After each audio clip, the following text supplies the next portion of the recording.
तो आज के लेक्चर में हम डिस्कस करने वाले हैं किरचॉफ लॉज। पहले इसको पढ़ना सीखिए, क्या है नियम वो तो बताएंगे ही। ध्यान रहे कि ये करंट इलेक्ट्रिसिटी ये जो चैप्टर है, यूनिट है, ये आज इसका 20वां लेक्चर है। तो उम्मीद है कि आप पिछले 19 लेक्चर देखे होंगे, तब जाके ये बड़ी आसानी से समझ में आएगा। आप लोगों को ये क्लियर कर देना चाहते हैं कि ये यूनिट 2 जो है करंट इलेक्ट्रिसिटी, वो कुल मिलाकर के 2 पार्ट में बटा हुआ है। फर्स्ट पार्ट में हम देखे थे सिंपल सर्किट्स और सेकेंड पार्ट में आएगा कॉम्प्लेक्स सर्किट्स। मतलब अब तक जो हमने पढ़ाई किया है अप टू लेक्चर 19 वो सिंपल सर्किट्स थे। ये सिंपल सर्किट में ओम का नियम लागू होता है। ये सिंपल सर्किट्स जो होते हैं वो ओम के नियम से डील किए जाते हैं और ओम का नियम मैंने डिस्कस किया है। तो ओम का नियम से ये सर्किट्स को हम डील कर लेते थे, चाहे वोल्टेज कैलकुलेट करना हो, करंट कैलकुलेट करना हो या रेजिस्टेंस निकालना हो। तब सिंपल जो सर्किट था वो सब ओम के नियम से डील हो जा रहा था। अब सेकेंड पार्ट में हम आते हैं, जैसे जैसे यूनिट आगे बढ़ता है तो हम देखते हैं कि अब सर्किट जो होगा कॉम्प्लेक्स हो जाएगा, जटिल हो जाएगा। अब जब सर्किट जटिल हो जाएगा तब यहाँ ओम का नियम आप डायरेक्टली अप्लाई नहीं कर सकते हैं। मतलब ओम का नियम फिट यहाँ नहीं होगा, क्योंकि ओम का नियम फंडामेंटल लॉ तो है नहीं कि कहीं भी लगा दिए अप्लाई हो गया और वो काम करने लगे। तो कॉम्प्लेक्स सर्किट, सिंपल सर्किट किसे कहते हैं, कॉम्प्लेक्स सर्किट किसे कहेंगे, वो जानना होगा। सिंपल सर्किट में अमूमन क्या होता है कि जो जनरेटर होगा यानी सोर्स होगा वोल्टेज प्रोवाइड करने के लिए या करंट प्रोवाइड करने के लिए, वो सोर्स जनरली एक होगा। रजिस्टर कितना भी जोड़ा जाए लेकिन सोर्स वहां जनरली एक देखने को मिला होगा, वो सिंपल सर्किट का पहचान हुआ। लेकिन जब हम कॉम्प्लेक्स सर्किट में आते हैं तो यहाँ सोर्सेस की संख्या बढ़ जाएगी, यानी कि वोल्टेज सोर्स जो होगा या करंट सोर्स जो होगा, ये सोर्सेस की संख्या बढ़ जाएगा, मोर देन वन सोर्स होगा। तब वैसे नेटवर्क में वैसा सर्किट जो होगा कॉम्प्लेक्स सर्किट हो जाएगा। ओम का नियम लगाना उतना आसान नहीं रहेगा। तब उसके जगह में हम अप्लाई करेंगे कॉम्प्लेक्स सर्किट का लॉ। तो कॉम्प्लेक्स सर्किट डील होगा किरचॉफ्स लॉ से। ये क्या है, तो देखिए पहले ये नाम से आया हुआ है ना। तो यहां तक ये देख रहे हैं आप, पहले किर्क पढ़ेंगे इसको, है ना।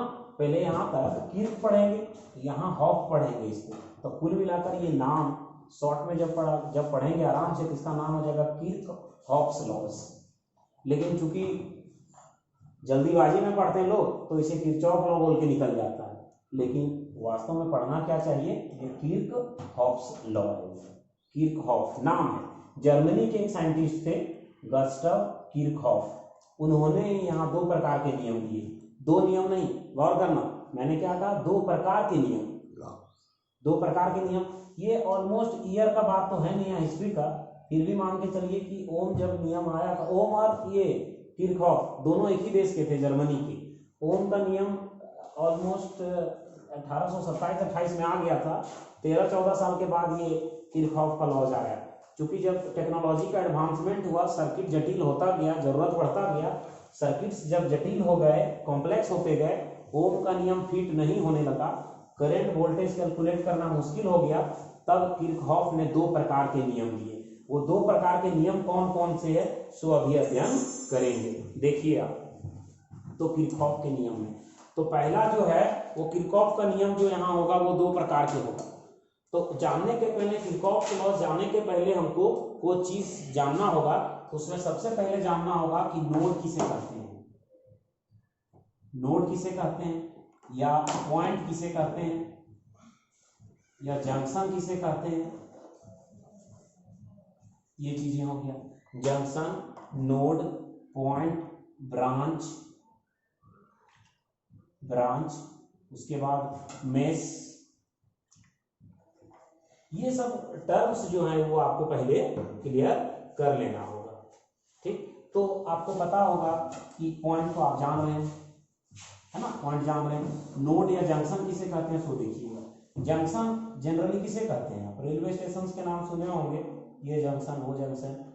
तो जब रोड्स का नाम रखा जाता है, मान लीजिए एक रोड इधर से आया इधर चला गया, एक रोड इधर चला गया, तो ये जगह को हम लोग चौक चौराहा या मोड़ करते हैं। कब, जब डेली लाइफ में हम लोग रोड का चर्चा करते हैं। तब यही ट्रेन सिस्टम में जब आप देखोगे तो ट्रेन सिस्टम में मान लीजिए कि एक ट्रेन का रेलवे जो इधर है और एक रास्ता इधर चला गया, एक रास्ता इधर चला गया, या दो से अधिक रास्ते हो, जिस पॉइंट पर दो से अधिक रास्ते हो उस पॉइंट को हम जंक्शन कहते हैं।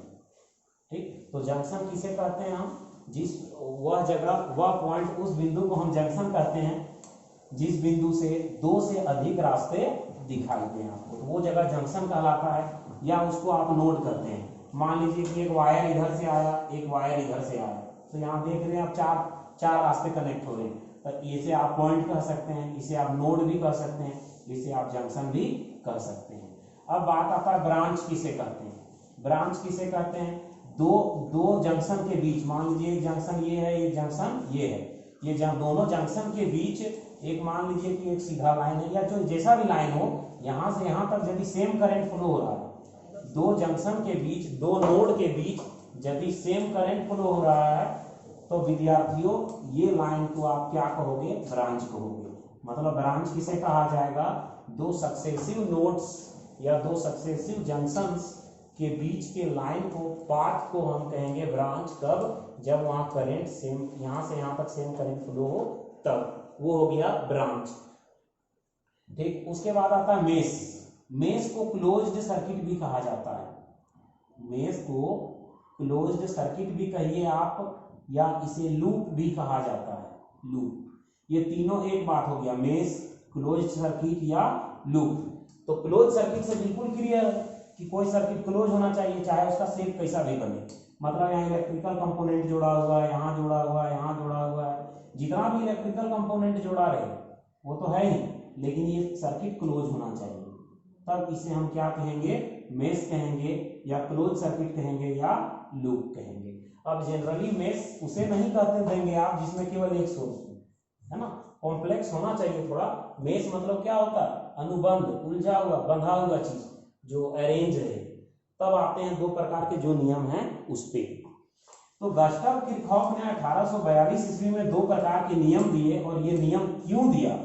ओम का नियम जटिल सर्किट को डील नहीं कर पा रहा था, इसलिए किरचॉफ ने दो प्रकार के नियम दिए। और ये नियम किस लिए दिया गया? फॉर कॉम्प्लेक्स सर्किट्स, ये कॉम्प्लेक्स सर्किट्स को डील करने में काम आता है। तो ये किरचॉफ लॉ जो आप देख रहे हैं, ये लॉ कुल मिलाकर आप देखेंगे तो ये दो प्रकार के होगा। ये लॉ जो होगा वो दो प्रकार के होगा। इसको आप कहिए, एक को कहिए फर्स्ट लॉ, तो दूसरा को क्या कहा जाएगा? Second law. लेकिन सेकेंड लॉ कहेंगे कि ये हो गया किरचॉफ सेकेंड लॉ, ये हो गया किरचॉफ फर्स्ट लॉ।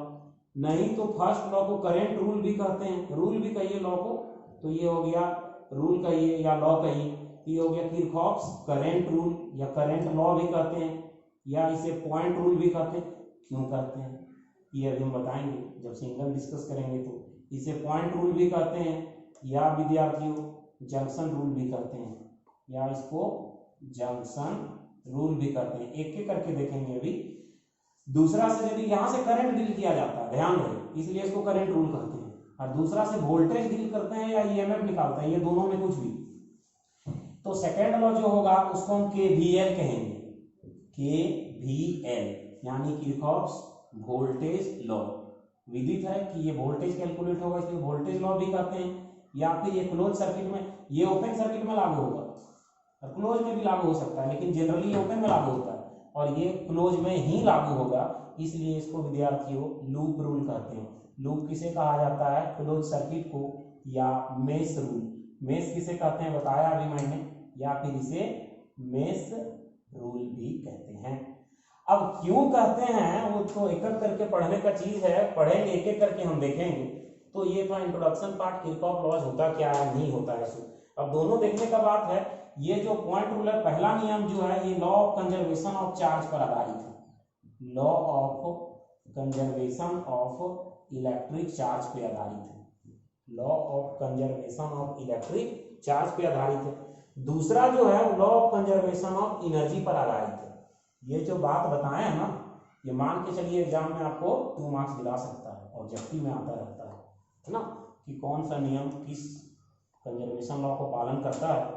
तो आपको ये बता दिया मैंने कि फर्स्ट लॉ जो है वो कंजर्वेशन ऑफ इलेक्ट्रिक चार्ज पर आधारित है, और दूसरा लॉ जो है वोल्टेज का नियम जो है, क्योंकि वोल्टेज वर्क से रिलेटेड होता है, तो ये energy law of conservation of energy पर आधारित है। तो प्यारे विद्यार्थियों, अब एक एक करके देखते हैं।